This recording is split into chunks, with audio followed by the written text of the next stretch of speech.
မင်္ဂလာပါဗျကျွန်တော်တို့ကားလောကသားတွေဗျကုန်တင်ကားသမားတွေရဲ့နားထဲမှာရင်းနှီးပြီးသားအတန်တော့ဒီ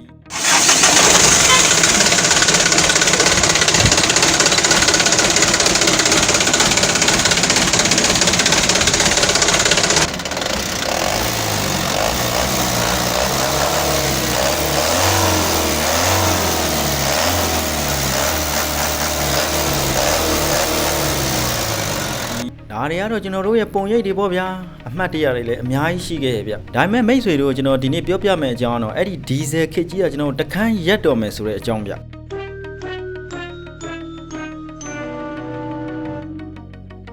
ဒီကောင်မှာ piston မပါဘူးဗျာဂျိုင်းမပါတော့ဘူးဗျာဒီဇယ်လည်းတစ်စက်မှထည့်စရာမလိုတော့ဘူးဗျဒါပေမဲ့တစ်ခါဖြည့်ထားလို့ချင်းကီလိုမီတာ1000ကနေပြီးတော့ဗျာ1200အထိမောင်းလို့ရတယ်ဗျ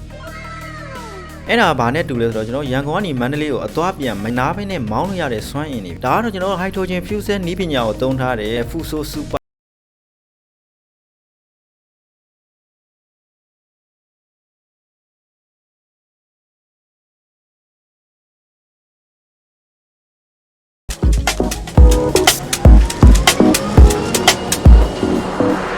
ဒီကားကြီးကဘလို့အလုပ်လုပ်တာလဲရေထဲမောင်းရနာလားမြန်မာပြည်ရောရောက်လာနိုင်လားဆိုတော့ကျွန်တော်အသေးစိတ်လေးဆွေးနွေးပေးသွားမယ်ဗျပထမဦးဆုံးကျွန်တော်တို့ရှင်းရမှာဗျာဒါ EV လားလို့မေးလို့ရှိရင်ဟုတ်လဲဟုတ်တယ်ဗျဟုတ်လဲမဟုတ်ပြန်ဘူးဗျာကျွန်တော်တို့ပုံမှန်သုံးနေကြ EV တွေကဗျာဘက်ထရီအကြီးတွေကိုတည်ရတယ်ဒီဘက်ထရီတွေကိုအားပြေးဖို့လဲ3-4နာရီလောက်အချိန်ယူပြီးစောင့်ရရဲ့ဗျဒါမဲ့ဗျာကျွန်တော်တို့လုပ်ငန်းရှင်တွေဒီကုန်တင်ကားကြီးတွေကြတော့ဘယ်လောက်အချိန်ကြာကြီးကြတော့စောင့်လို့မရဘူးဗျကျွန်တော်တို့ဆိုရိုးရှိပါရဲ့ဘိန်းလိမ့်မှငွေဝင်မယ်ဆိုတဲ့အတိုင်းပေါ့ဘက်ထရီအကြီးတွေတက်ပြန်တော့လေဗျာဒီကုန်တင်တဲ့ဝင်တွေကထပ်ပြီးတော့ယော့သွားအောင်မယ်ချင်းချင်းလေးပဲဗျာဒါကြောင့်ဒီ Fuso ကနေပြီးတော့ကျွန်တော်တို့ hydrogen စွမ်းအင်သုံးကားကြီးတစ်စီးကိုရွေးလိုက်တာဗျာ You know the truck already, but with Cobody, it integrates smart, human-centric design with optimized route planning and parcel loading. In times of driver shortage for the industry, this helps to reduce the burden on drivers, it shortens loading and unloading times, and it ensures more efficient deliveries and fleet management for business owners. ရိုးရိုးချင်းချင်းပြောရလို့ရှင်ဗျာဒီကားကဒီလျှက်စစ်ဓာတ်အားပေးစက်ကြီးကိုကားပေါ်တင်ပြီးမောင်းရတာ ਨੇ အတူတူပဲဗျကားထဲမှာဟိုက်ဒရိုဂျင်ပါတယ်ဗျာနောက်ပြီးတော့လေထဲကအောက်ဆီဂျင်ကိုစုပ်ယူလိုက်တယ်ဗျအဲ့ဒီနှစ်ခုကိုဗျာဒီ fuel system ထဲကိုပေါင်းထည့်လိုက်တော့လျှက်စစ်ထွက်လာတယ်အဲ့ဒီလျှက်စစ်နဲ့ပဲဗျာကျွန်တော်တို့မော်တာတွေကိုလေပတ်ကားကိုမောင်းတဲ့စနစ်ဗျအဲ့တော့ကျွန်တော်တို့အိတ်ဇောကလည်းဒီမီးခိုးမထွက်တော့ဘူးဗျာရေငွေ့တွေပဲထွက်တော့မယ်ဒါတွေကသိပ္ပံစိတ်ကူးရင်တော့မဟုတ်ဘူးဗျလက်တွေ့ကျွန်တော်တို့လမ်းပေါ်မှာရောက်နေပြီဗျကဲအဲ့တော့ကျွန်တော်မိတ်ဆွေတွေကမေးကြလိုက်မယ်ဗျာကီလိုမီတာ1200ကျော်တောင်မောင်းနိုင်တယ်ဆိုတော့ဒါတောင်းတောင်းနဲတဲ့ပမာဏမဟုတ်ဘူးဗျာအဲ့တော့ဒီစွမ်းအင်ကဘယ်ရတာလဲဘလို့အလုပ်လုပ်တာလဲဒီနည်းပညာအကြောင်းကျွန်တော်အသေးစိတ်လေးရှင်းပြပေးမယ်ဗျာ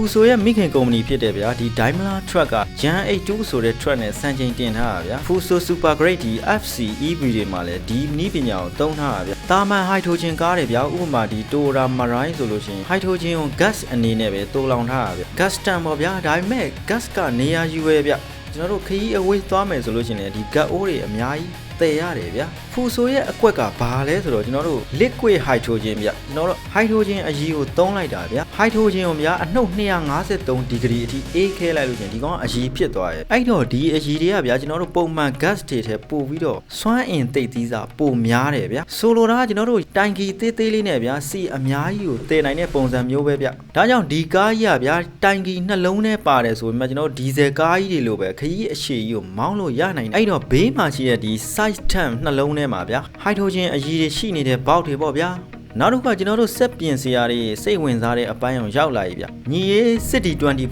ကအင်ဂျင်မပါလာတော့ဘူးဆိုတော့ကျွန်တော်ဂီယာဘောက်တွေရောပါသေးလားကွာဆိုလို့ရှိရင်ဟုတ်ကဲ့မပါတော့ပါဘူးဗျဒီကားမှာသုံးထားတာဗျာ ESO လို့ခေါ်တဲ့နည်းပညာဗျအဲ့တော့နောက်ဘိန်းဝင်ရုံးမှာဗျာဒီလျှက်စစ်မော်တာနှလုံးကိုတခါတည်းတွဲထားတာအဲ့ဒီတော့ကလပ်မရှိတော့ဘူး propeller shaft တွေမရှိတော့ဘူးဒီမော်တာကဘိန်းကိုဓာတ်ရိုက်လဲရဆိုတော့ဗျာဒီကောင်ရဲ့ပါဝါကြောက်ခမန်းလီလီပဲဗျာဒီမော်တာနှလုံးပေါင်းလိုက်လို့ရှင်မြင်းကောင်ရဲ့400နဲ့600လောက်ထွက်တယ်အဲ့တော့ဒီကောင်ရဲ့ယုံအားကျွန်တော်တာမန်ဒီဇယ်ကားတွေလိုက်မမီတော့ဘူးဗျလီပါနေတာနဲ့တန်းထွက်မယ်အတန်မထွက်ဘူးမီးခိုးမထွက်ဘူးအဲ့တော့ကျွန်တော်တို့ကားမောင်းနေတာလားအဲကန်နဲ့ထိုင်းနေတာလားတော့မသေးကွဲလောက်အောင်ငြိမ့်နေက ကဲဒီကောင်ရဲ့နီးပညာတွေပြောရတော့ဟုတ်ပါဗျာနားထောင်လို့တော့ကောင်းပါဒါပေမဲ့ကျွန်တော်တို့လက်တွေ့မှာဗျာဘာတွေအခက်အခဲရှိနိုင်တယ်လို့မေးလို့ရှိရင်ဒီကတော့ဒီကောင်က EV ကားတွေလို့3-4နာရီစောင့်စရာမလိုဘူးဗျကျွန်တော်ဒီဇယ်ထည့်သလိုပဲပိုက်ထိုးထည့်ပြီး9မိနစ်10မိနစ်လောက်ဆိုရင်ပြည့်တယ်ဗျာပြီးသွားလို့ရှိရင်နောက်ထပ်ကီလိုမီတာ1000ကျော်မောင်းလို့ရသွားဒါကတော့ကျွန်တော်တို့ကုန်တင်ကားသမားတွေအတွက်ကတော့အသက်ပဲဗျအရန်လဲအသုံးဝင်တယ်ကားရက်ထားရင်ပတ်စံမရဘူးလေဘိန်းလိမ့်နေမှာပတ်စံရမယ့်သူတွေအတွက်ကတော့ဒါတော်တော်ကိုတွက်ရှည်ကြိုက်တယ်ဒီကောင်ရဲ့အားနည်းချက်ကတော့အကြီးပြောဟိုက်ဒရိုဂျင်ဆိုင်ဆိုတာဗျကဘာပေါ်မှာတော့လက်ချိုးရည်လို့ရတဲ့အဆင့်မှာပဲရှိသေးတယ်ဂျပန်တို့ဂျာမနီတို့မှာတော့မှဒါတွေကစမ်းသပ်တဲ့အဆင့်မှာပဲရှိသေးတယ်ဗျ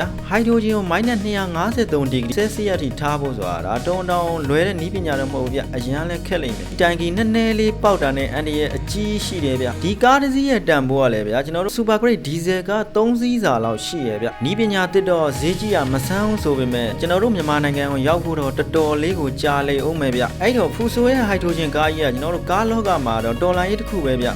ဒီဇယ်လည်းမလိုဘူးဗျမီခိုလည်းမထွက်ဘူးဝင်အပြည့်တင်ပြီးတော့ကျွန်တော်တို့ခရီးအရှိန်ကိုမောင်းလို့ရဒါပေမဲ့မြန်မာပြည်ကိုရောက်ဖို့ဆိုတော့တိတ်မလွယ်သေးဘူးဗျကျွန်တော်တို့စီမှာဗျာ Euro 4 စီတန်ရဖို့တော့မှမနေ့စူးစမ်းနေရတော့ Euro 6ဆိုတာလည်းမလွယ်သေးဘူးဗျာဒါတော့မှတချို့ကမီခိုထွက်တဲ့ကားအောင်မှကြိုက်တဲ့ဆရာတွေကတက်တက်ကိုရှိသေးတယ်ဟိုက်ဒရိုဂျင်အကြီးဆိုင်တွေပေါ်လာဖို့ဆိုတာလည်းဗျာကျွန်တော်တို့တက်ကတော့လောလောဆယ်အိမ်မဲ့ပဲဒါဆိုဘာဖြစ်လို့ကျွန်တော်ဒီအကြောင်းတွေကိုပြောပြနေရလဲလို့မေးလို့ရှိရင် Truck နီးပညာတွေကဘယ်ကိုရောက်နေလဲဆိုတော့သိစေချင်တာဗျတဖြည်းဖြည်းနဲ့ Diesel engine တွေ piston တွေစီပတ်နေရာမှာဖြူဆဲတွေမော်တာတွေဝင်လာတော့မယ်ကျွန်တော်တို့စက်ပြင်စရာတွေလဲကွာတွေ player တွေကင်နေရနေပြီးတော့ laptop ကင်ရမယ့် kit ကိုရောက်လာတော့မယ်အဲ့တော့ဗျာသူများနိုင်ငံတွေက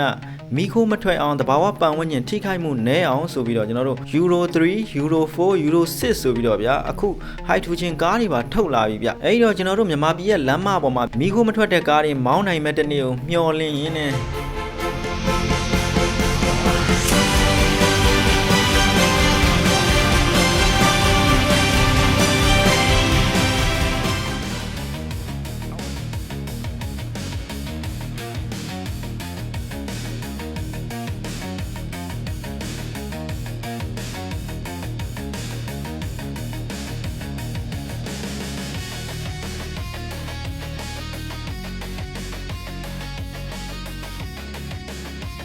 Today boasts a range of up to 1,200 kilometers, refueling in just 15 minutes, and has a compact fuel tank that don't impede to the load body. And you can check it out